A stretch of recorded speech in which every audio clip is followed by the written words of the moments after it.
Hi, this is Dr. Gregory Sadler. I'm a professor of philosophy and the president and founder of an educational consulting company called Reason.io, where we put philosophy into practice. I've studied and taught philosophy for over 20 years, and I find that many people run into difficulties reading classic philosophical texts. Sometimes it's the way things are said or how the text is structured. But the concepts themselves are not always that complicated, and that's where I come in. To help students and lifelong learners, I've been producing longer lecture videos and posting them to YouTube. Many viewers say they find them useful. What you're currently watching is part of a new series of shorter videos, each of them focused on one core concept from an important philosophical text. I hope you find it useful as well. The relationships between human beings and something greater than them, which we can call the divine, is a matter that nearly every culture has some viewpoints on. The ancient Greeks were no exception. And Heraclitus of Ephesus thinks that it's an important matter too, judging by the fragments that we have of his work. Of course, we don't have his entire doctrine because it's only fragmentary, but what we do have is indeed quite, you might say, not just reflective of the matrix that it's coming out of, but also quite critical of that matrix of ancient Greek religion as well. And we can say that Heraclitus, although not providing us with an entire doctrine, is providing us with some very suggestive ideas that have, at least to some degree, some internal coherence. We can speak of a Heraclitian view on the divine. Now, before going into what his views actually are, we need to specify that when we're using this term divine, it's actually referring to more than one Greek word.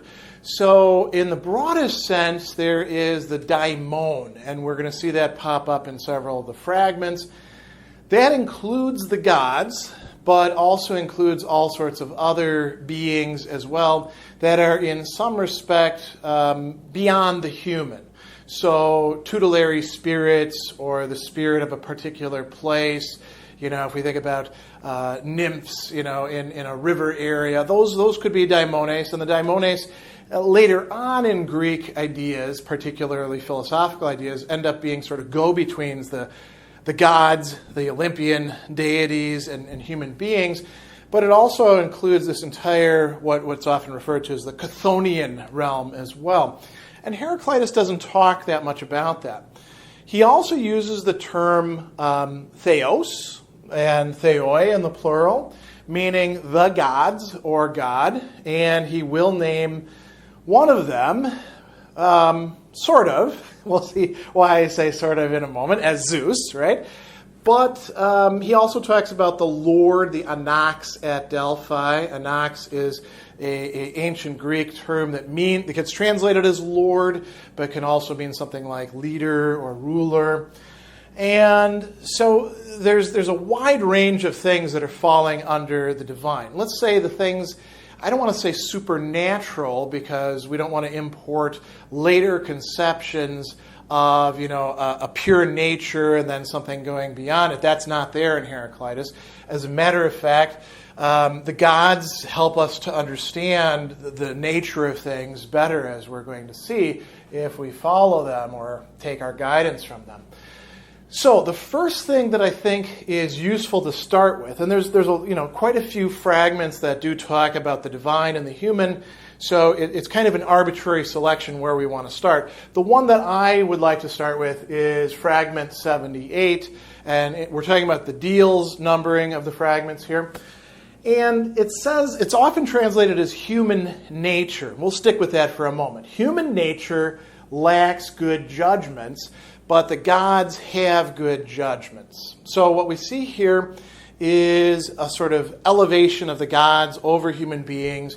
We could say in logical or epistemological, however you want to frame it, terms. The gods are smarter than us.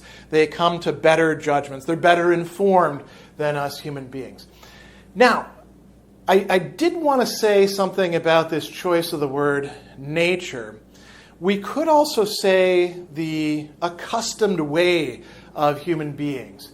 The term here is ethos, and it's ethos anthropeon. Anthropeon means human, right? It's just a sort of qualifier. Ethos is often translated as character, as it will be indeed in the probably most famous and most often quoted fragment by Heraclitus, which is number 119, which says that character is destiny, right? Not a very good translation, actually, in some respect, but it's the same word there, ethos. So how should we translate it here? It's the accustomed way in which human beings approach things. So human beings who are behaving like regular old human beings lack good judgments. And the word there for judgment, gnome, meaning something that can be verbalized and then shared with others. The gods actually are in a privileged position with respect to us. So they have better judgments than us. What are some examples of this? So Heraclitus is going to talk about some misunderstandings of the divine on the part of humans. So one of them is praying to images. And he has this really interesting metaphor or analogy right here. He says that human beings vainly purify themselves with blood when they're defiled with it, which is like someone who's stepped into mud using mud to wash himself. So that's an interesting observation there about, ancient sacrificial religion. But then he goes a little bit further, and he gets to something more radical. He says, in their ignorance of the true nature of gods and heroes, he also does say the word heroes. We'll come back to that in a moment. They pray to these statues, which is like someone chatting to a house. Now, isn't that an interesting similitude there? An interesting way to open our eyes. To pray to a statue. We might also say this too about praying to our own mental images of whatever the divine happens to be, is like trying to have a conversation with a house. And this is a little bit of a digression, but how many people in their prayer lives have said, I find prayer rather unsatisfying because I talk to God all the time and God doesn't say anything to me. Well, if prayer and the object of prayer is like this, it would be like talking with a house. The house isn't going to say anything to you. You can talk to the house as much as you like because you're a human being, but it's never going to respond to you. Or even talking to a book, saying, show me passage number such and such. I suppose nowadays you've got your smart AIs that you can talk to all you like, but you're really still just talking into the void for the most part, although they're collecting data on you as you do that. But why do people do this? Well, it's because they don't know what the gods or heroes are like. Hopoion in Greek, right? What kind of things they are. And it's interesting that he says heroes because the ancient Greeks did recognize these heroic figures who could themselves sometimes become divine and be, assimilated into the pantheon the way Heracles was. And, oftentimes these would have a cult to them at a particular place with rituals and shrines, and people would make offerings and pray to Theseus or Heracles or, whoever it happens to be at that point in time and space. So this is one mistaken view. He says something else that is along similar lines when it comes to the divine processions and rituals. So he says this, and this is in fragment 15, about the worship of Dionysus. Now, in order to understand this, I think it's very helpful to know that Dionysus was not just, as you might find looking it up on Wikipedia, the god of wine. Dionysus was also the god of intoxication and all the things that go along with it. And the rituals surrounding Dionysus were, in fact, quite reflective of that. He was also a fertility god. So, there were a lot of phalluses, and there was a lot of revelry, and there was a lot of getting drunk, and a lot of, crazy stuff going on. So he says, if the procession they perform and the hymn they chant in honor of the phallus were not undertaken for Dionysus, there would be nothing more disgraceful. What's he getting at there? There's certain things that when it comes to certain objects of religion and faith that we see as okay in those circumstances, but they wouldn't be okay in other circumstances. Now, the ancient Greeks were polytheists, so there's a number of different gods. And Heraclitus is going to point out that, in fact, Dionysus, for whom they rave and celebrate the Lenaea, one of the festivals, is the same as Hades. Hades is literally the unseen god, Aedes, the one who is the king of the underworld, the king of death and of the dead.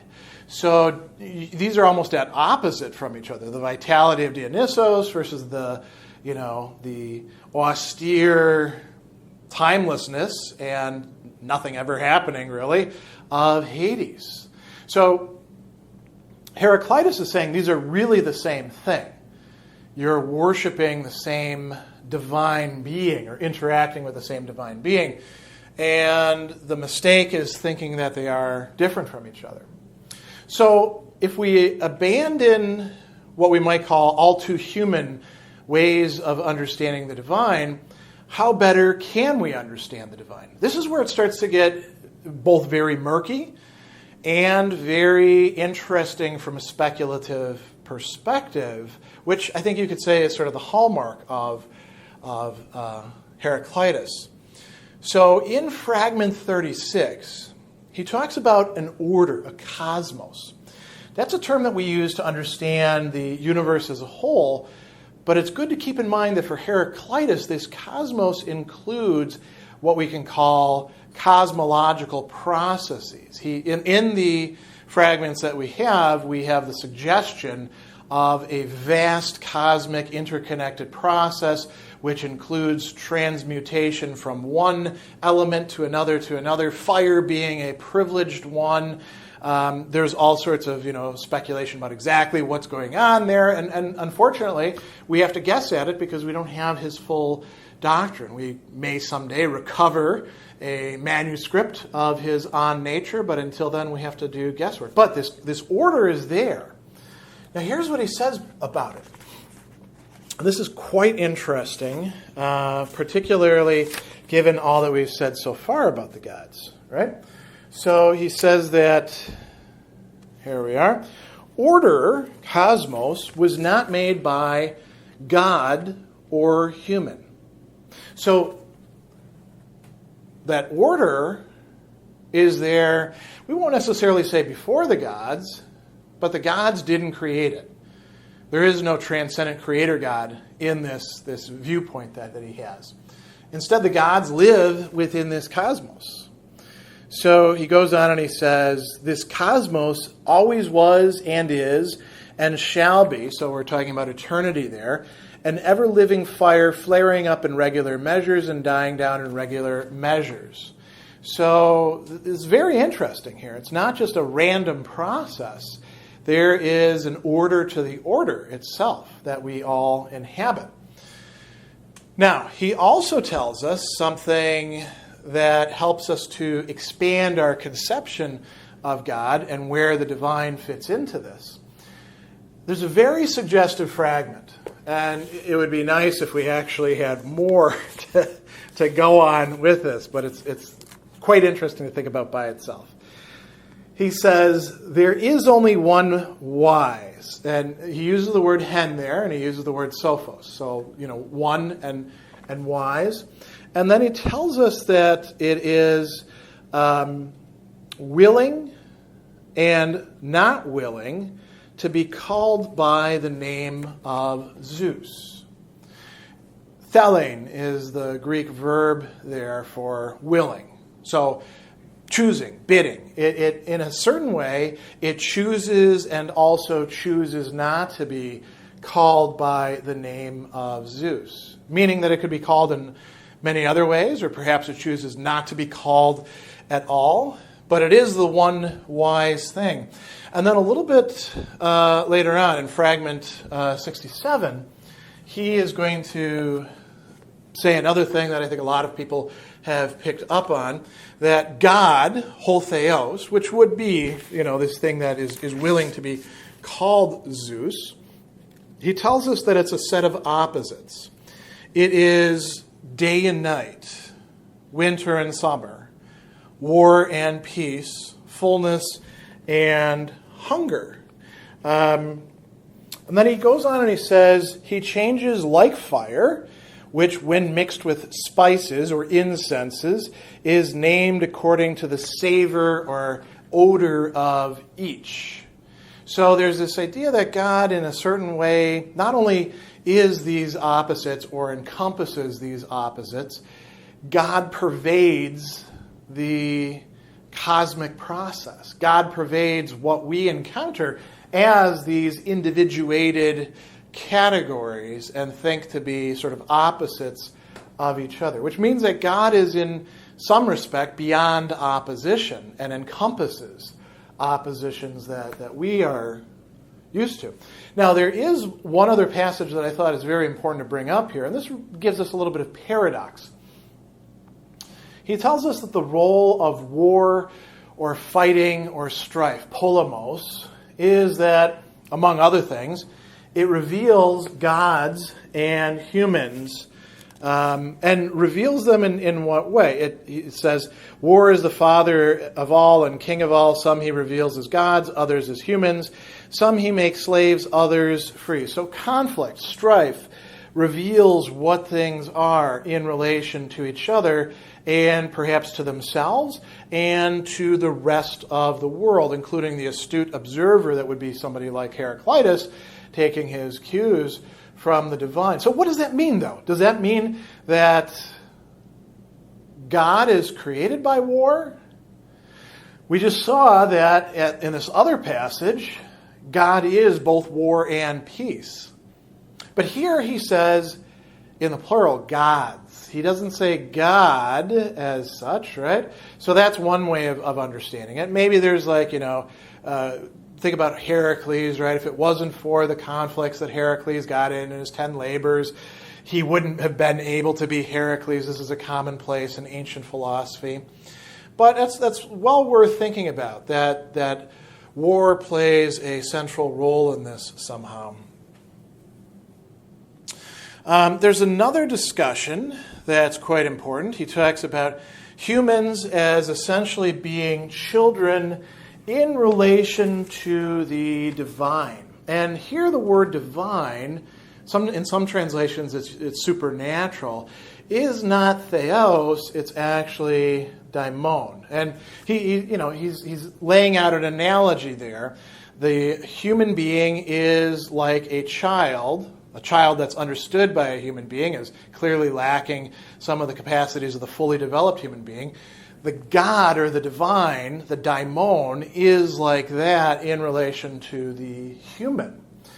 And here I mentioned, we want to bring up this famous passage that he says that, it's often translated as character is destiny. But actually the word there is ethos, and he says ethos anthropo, right? The character of a person is their daimon. So in a way, there's you could say that there's a bit of the divine that's coming along with us everywhere we go and is revealing to us the kind of person that we're going to be based on our character, based on our path, our way. Another thing that is very important to bring up as well is the notion of a law that is actually a divine law. And he tells us that human beings have their own laws, and that there's actually a deeper law that governs all of them, that covers everything else, and that is a law of the gods. This is, you might say, the beginning of a conception of natural law theory, although it's just one fragment and it doesn't go any further with that. Finally, the last thing that we have to bring up is, again, one of these very, very famous passages. So, now we've understood Heraclitus' perspective as best as we can about the nature of the divine and relationship of human beings who are usually in the dark and wandering around and mixed up about the divine in relation to the divine. Can we get any advice or any information from the divine? There's only one passage that actually suggests this, and this has been picked up on by many people because of the way in which it's framed. But I think it's good to end on because it could be generalized to talk about all of this as well. He tells us that the Lord whose oracle is in Delphi, right? And that, remember, Lord is Anax, and the oracle is in Delphi. Well, okay, that's Apollo. So now he's not naming a god, but instead he's signifying a god. He's giving signs. There's a little bit of self-reference here. Neither speaks nor conceals, but gives signs. Some other translations indicates. I don't like indicates that much because it makes it a little bit more clear than we want. So he doesn't speak, lege. He doesn't tell you anything directly, nor does he conceal, crypte. It's a word that we get cryptic from, right? He's not being cryptic. He's not hiding anything from you. But instead he provides signs, semaine. He gives you something that you can think about. It might be a parable. It might be a proverb. It might be just some things that are connected to each other, and you have to figure out the meaning. So there's no straightforward mode of interpretation of it, and you're always responsible for what you read into it. Some people, in approaching the oracle, is, the oracle just hides everything from us. Or they say, the oracle's totally clear with us. Nope. Instead, we get signs, and that's the best that we're going to get. And if we read those signs correctly, here's where we can use this as sort of an interpretive key, then we can understand everything else, or at least a portion of it, in the universe and in relation to the divine, and about us as human beings.